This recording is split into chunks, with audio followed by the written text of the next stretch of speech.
And here's the second part of the panel discussion on the evolution of avalanche worker safety in Canada. Again, we'll hear from Brian Gould, Wren McElroy, and Brad White. At the 2005 Canadian Avalanche Association meeting on professionalism at the crossroads, some participants felt that we should address the accidents internally. Otherwise, we're going to get regulated. Of those improvements that we're talking about here, how many of them originated within the operations and the Canadian Avalanche Association, or how many of them came from above, from regulatory agencies?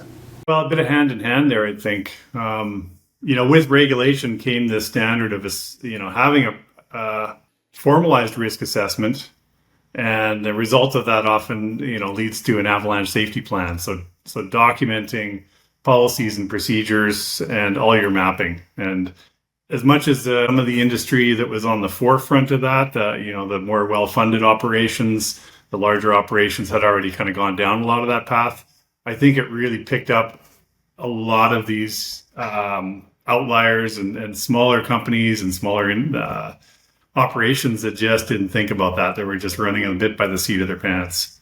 So I think there's a bit of a push from that, like you say, the CAA and the avalanche industry, and then the regulation just kind of, provide the other kick in the pants to get everybody on the same page there. Another important advantage of the avalanche safety plan is that the plan is developed by the operation or by a consultant working with the operation. So the procedures and steps and strategies within the plan are tuned to meet operational needs.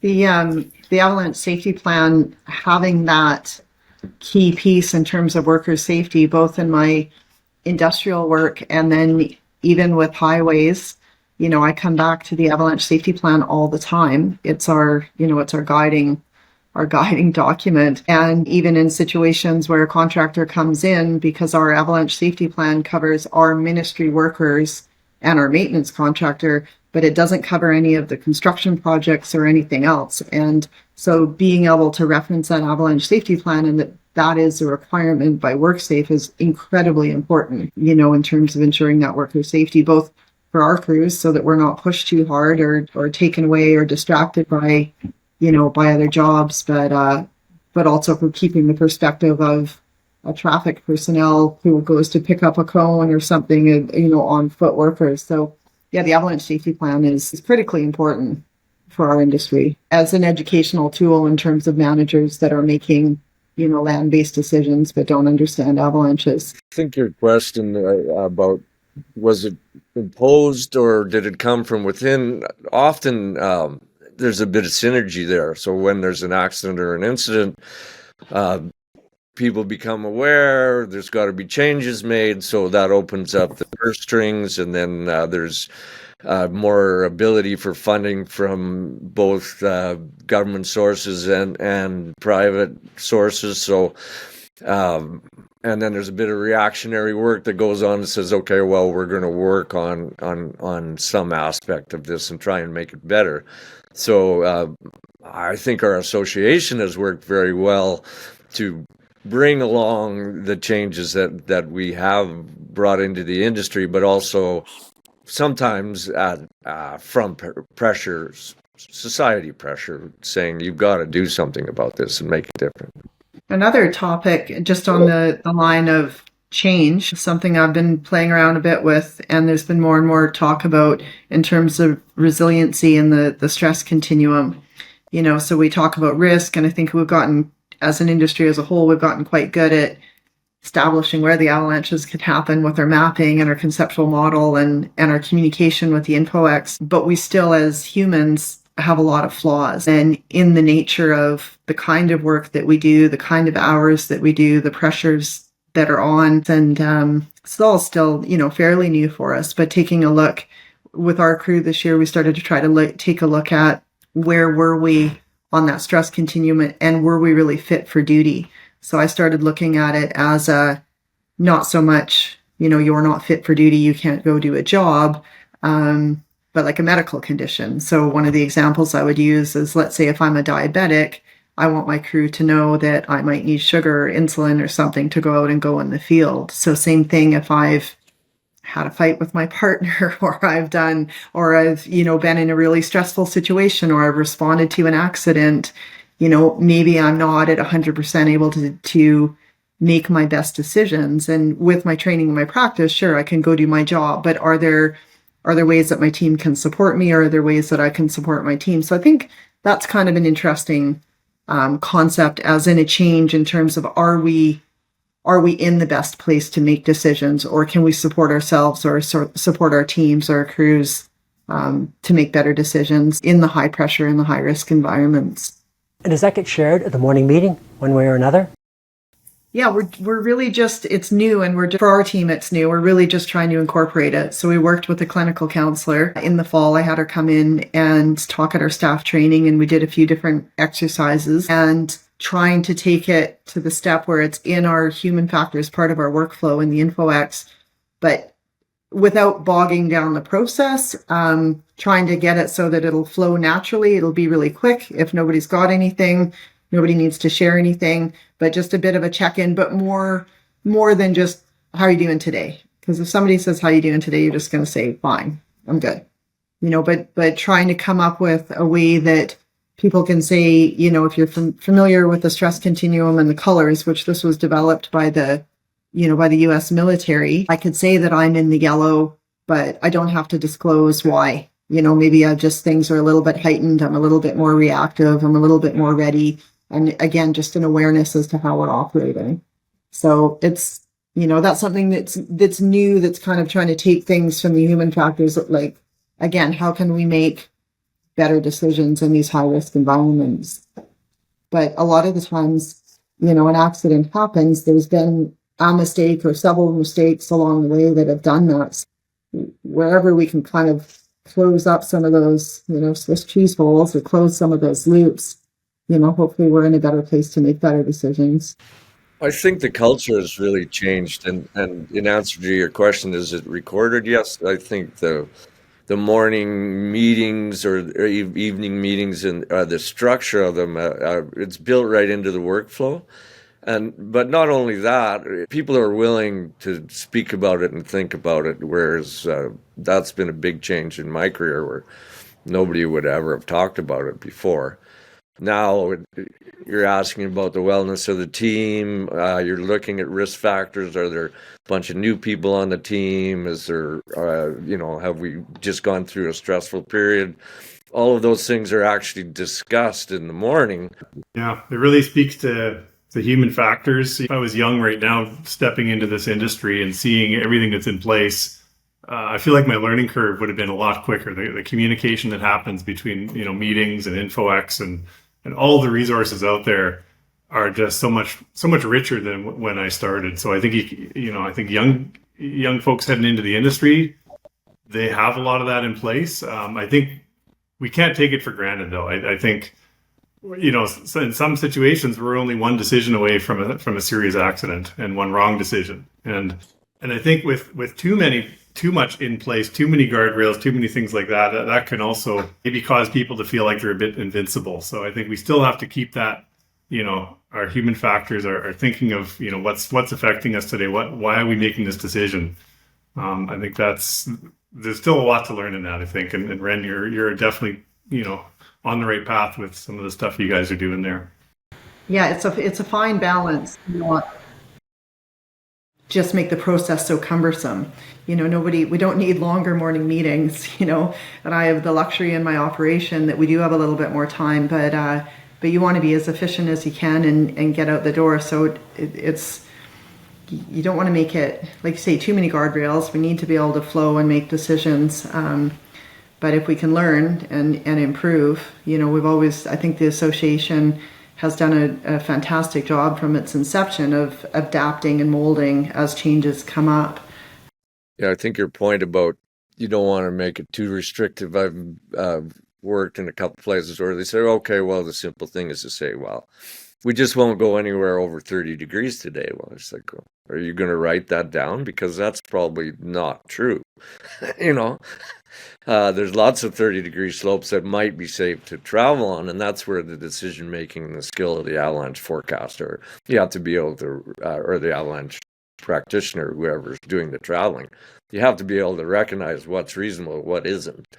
And that goes down to the skill of the individuals. So we can't discount that we still have to be able to go out there, see what's happening, adapt to changes, and make reasonable choices based on a specific problem that we're trying to deal with. Right. The other thing that Brian alluded to is better mapping, and certainly better ways of looking at terrain with the new technology, Google Earth and other maps. It's very easy to start to narrow in on where your problems might be for that day, and then build some options into your morning decision making, so that when you're faced with that problem and you have a little bit more information, then you've already worked through a bunch of options, and often that may be not go there if you're traveling, or yes, we definitely have to do some kind of mitigation if you're trying to mitigate a problem.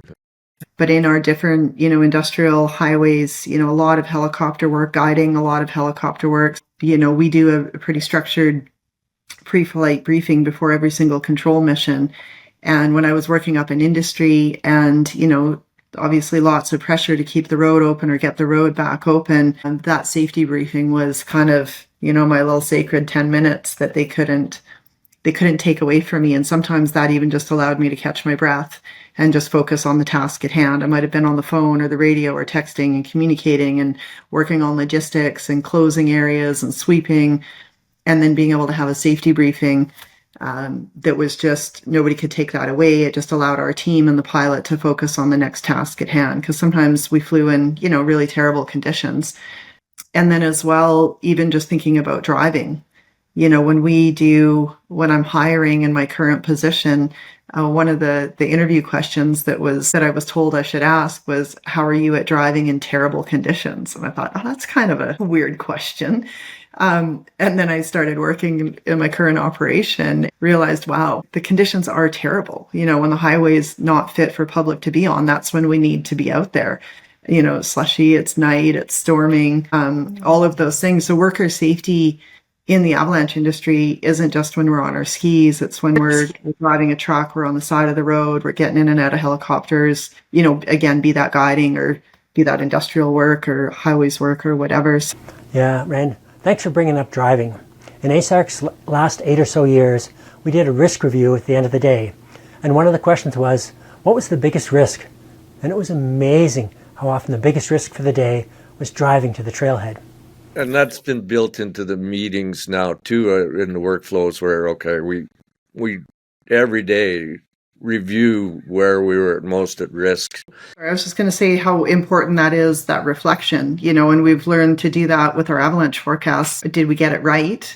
But also to take that into the side of where we're at most risk. Did we get that right? And what can we do better? So that's a great point, Brad. Yeah. And there's one term that's certainly like situational awareness, really, not being distracted. I think, and it's really prevalent in this day and age of being, with our phones that, we can now check our emails wherever we are in the backcountry, look at our feeds, all that kind of stuff. Keeping that situational awareness, the decision making that we have to make today and this hour and this minute has to keep in the forefront. And so that's a challenge I think we're going to see in the future here.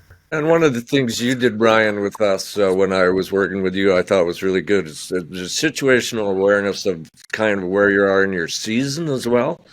I mean, more than once we had this sort of March, beware the March madness. Right?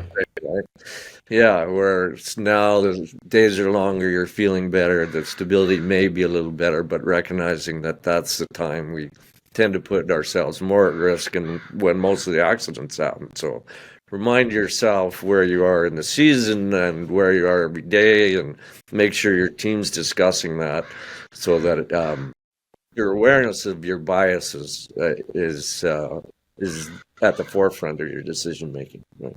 Yeah, and along those lines, something else I've noticed over the last couple of years when there's been some high profile accidents and it's in the media, I'll talk with my team. We'll have discussions about that. Like now is, even though we didn't have the same kind of risk or we're not doing the same kind of job, but because it's in the media that there's been an avalanche accident, now's the time for us to not have any problems. Yeah, and we can use that as with our teams to remind people of the consequences of being wrong, because sometimes I think we tend to believe it's going to be okay because it normally is, and until you've experienced when it isn't, you don't really know what that means. So just to remind ourselves when we're trying to make decisions that the consequences of being wrong are very, very serious. Yeah, I mean, we can make a lot of bad decisions throughout the season and never really know this feedback loop of, well, it worked yesterday and last week and last month. And I've skied this slope so many times. Yeah, and that's a seasonal thing too, as you mentioned. So you get into later in the season and your confidence is built up, and that's often the time when the snowpack is deteriorating, or you've got a complex snowpack. Definitely, that overconfidence can happen. I guess that makes me think of another change that came through was Roger Atkins with the mindset, in terms of whether we're stepping out or stepping back, the strategic mindset, and being able to utilize that into how we're going to approach terrain. That's another change that has come over the years. Yeah, it definitely gets everybody on the same page. You think of the more experienced versus the lesser experienced. If I'm a new guide or a new person in operation and I don't quite know what how to feel about the day, but if the general consensus is we're stepping back, that's a statement that's made by the team as opposed to just one senior guide or senior avalanche tech in the operational. So yeah, I agree. It's a great tool. Yeah, I was just going to reiterate that. I think especially when you start to open terrain and you're beginning to step out, then you really have to ask yourself, okay, what have we to back up that decision? What's changed? What has it really got better? Or are we just in a ski guiding perspective? Are we out of terrain? Or even recognition of a difficult season? We've experienced these. It feels like these are more often the case, but the last couple of seasons, I think we've seen some very interesting conditions, and there's been new ways of thinking. I think of the bigger heli ski operation that we know of. That's they've set a guardrail in place in their run list so that if they are planning to green a run, they can do that, but they have to wait another day before actually skiing it, letting another day of settlement happen and bonding and all that. So it's really putting something into place on these difficult seasons.